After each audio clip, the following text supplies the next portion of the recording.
आज हम लोग चर्चा करने वाले हैं स्थितिज ऊर्जा के बारे में। लेकिन इसमें ज़्यादा चर्चा करने से पहले चलिए एक एक्सपेरिमेंट करने का कोशिश करते हैं।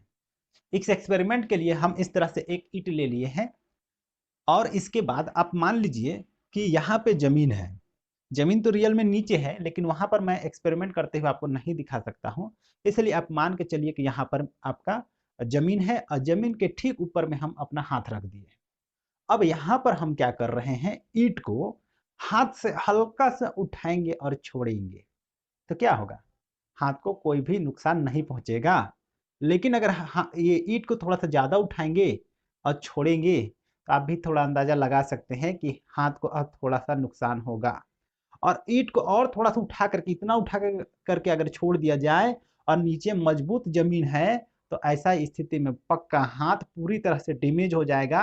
अब ऐसा क्यों है, तो आप भी इस बात को बता पाइएगा कि ऐसा क्यों है।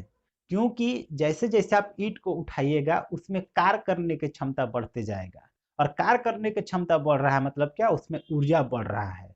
तो ईंट को जितना ऊपर उठाइएगा उतना ज़्यादा उसमें ऊर्जा बढ़ते जाएगा, वो उतना ज़्यादा कार्य करने सकेगा। और इसी ऊर्जा को कहते हैं हम लोग स्थितिज ऊर्जा। तो स्थितिज ऊर्जा क्या हुआ, तो वस्तु का स्थिति में परिवर्तन होने के कारण अगर उसमें ऊर्जा आ रहा है तो वही ऊर्जा हो जाता है हम लोग का स्थितिज ऊर्जा। तो मेरे अंदाज से स्थितिज ऊर्जा क्या है ये आपको अभी क्लियर हो गया होगा। एक चीज और ध्यान देने वाला बात यह है कि स्थितिज ऊर्जा यहीं पे खत्म नहीं होता है। आप लोग देखे होंगे कि अगर कमानी कमानी छाता का ही कमानी ले लीजिए, उसको अगर खींच करके किसी को मारिएगा ना तो चिल्लाने नहीं सकेगा, इतना जोर से चोट लगता है। उसी तरह आप धनुष भी देखे होंगे, धनुष को अगर इस तरह से खींच करके अगर छोड़िएगा तभी जा करके वो तीर को आगे फेंक नहीं सकता है। या तो रबर से भी आप लोग खेले होंगे, रबर को अगर आप इस तरह से खींच करके किसी का कान को मारिएगा ना तो वो चिल्लाने लगेगा। ऐसा आप लोग बचपन में बहुत किए होंगे। अब ऐसा क्यों, तो ऐसा इसलिए क्योंकि जब आप कमानी को या रबर को खींचते हैं तो उसमें कार्य करने की क्षमता आ जाता है। कहने का मतलब है कि उसमें ऊर्जा आ जाता है, और इस ऊर्जा को भी कहते हैं हम लोग स्थितिज ऊर्जा। तो इसलिए फाइनली स्थितिज ऊर्जा का परिभाषा आ जाता है कि किसी वस्तु का स्थिति अथवा आकृति में परिवर्तन होने के कारण जो भी ऊर्जा उत्पन्न होगा उसी ऊर्जा को कहा जाता है स्थितिज ऊर्जा। तो मेरे अंदाज से स्थितिज ऊर्जा क्या है ये आपको पूरी तरह से क्लियर हो गया होगा। अब स्थितिज ऊर्जा का एग्जाम्पल में हम लोग देख सकते हैं, जैसे कि अभी एक्सपेरिमेंट में देखे कि उठाया हुआ ईंट में स्थितिज ऊर्जा, खींचा हुआ रबर में स्थितिज ऊर्जा, खींचा हुआ कमाने में स्थितिज ऊर्जा, खींचा हुआ धनुष में स्थितिज ऊर्जा, डैम में अगर पानी को इकट्ठा कर देते हैं तो उसमें स्थितिज ऊर्जा, ये सभी स्थितिज ऊर्जा का एग्जाम्पल हो सकता है। तो अब मेरे अंदाज से इसमें किसी भी तरह का डाउट आपको नहीं होगा।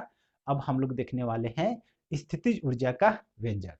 तो इसके लिए आपको कुछ इस तरह से पहले फिगर बना लेना पड़ेगा। तो यहाँ पर मान लीजिए ये जमीन है, यहाँ पर एक वस्तु है, इस वस्तु में एफ बल लगाएं और एफ बल लगाने से वस्तु देखिए उतना ऊपर चल गया। और इसका ऊंचाई कितना है हम लोग का, तो एच ऊंचाई है। अब जब इसको हम इस तरह से ढकेल रहे थे तो गुरुत्व बल किधर खींच रहा है, नीचे। तो गुरुत्व बल के अगेंस्ट में वर्क हुआ। हमको देखना है कि गुरुत्व बल द्वारा इसमें कितना कार्य हुआ, क्योंकि पहले ही मैंने बताया था आप लोग को कि ऊर्जा का निर्धारण कार्य के द्वारा ही होता है। तो जब वस्तु को ऊपर ले गए तो उसमें कितना स्थितिज ऊर्जा है, अगर उसको जानना है तो हमको देखना है कि वस्तु को ऊपर ले जाने के लिए गुरुत्व बल के विपरीत में कितना कार्य किया गया। तो इसलिए पहले ये फिगर बना लेना है, उसके बाद इस तरह से लिखना है। माना कि m द्रव्यमान की वस्तु पर F बल लगा और वस्तु को h ऊंचाई तक उठा दिया, इसलिए वस्तु में किया गया कार्य।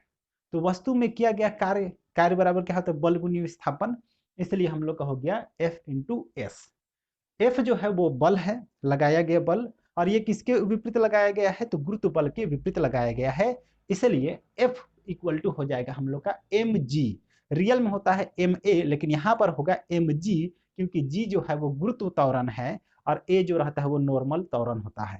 तो यहाँ पर होगा F के जगह पर mg, ब्रैकेट में आप इस तरह से लिख भी दीजिएगा कि यहाँ a जो है वो इक्वल टू g के बराबर है। तो F की जगह में हो गया mg और s क्या है, विस्थापन है। तो वस्तु कितना ऊपर गया, तो h ऊंचाई तक गया है, इसके चलते h यहाँ पर लिख दिए। तो मेरा कितना हो गया, mgh। ये हो गया हम लोग को वस्तु को उठाने में किया गया कार्य। और ये जो कार्य है यही तो है हम लोग का स्थितिज ऊर्जा। तो इसलिए सबसे पहले आप यहाँ पर लिखिएगा कि वस्तु को उठाने में किया गया कार्य ही गतिज ऊर्जा के रूप में संचित हो जाती है, इसलिए गतिज ऊर्जा इक्वल टू हो गया हम लोग का mgh। और ये जो फार्मूला आया यही है स्थितिज ऊर्जा का व्यंजक या तो फार्मूला। इस फार्मूला को आपको ऊपर से नीचे निकालने के लिए आता है, इसलिए इसको आप प्रैक्टिस भी कर लीजिएगा। तो अब आशा करते हैं कि आपको समझ में आ गया होगा कि वस्तु का स्थितिज ऊर्जा क्या है, इसका एग्जाम्पल क्या क्या हो सकता है और इसका व्यंजक किस तरह से निकाला जाता है। तो आज के लिए इस वीडियो में इतना ही।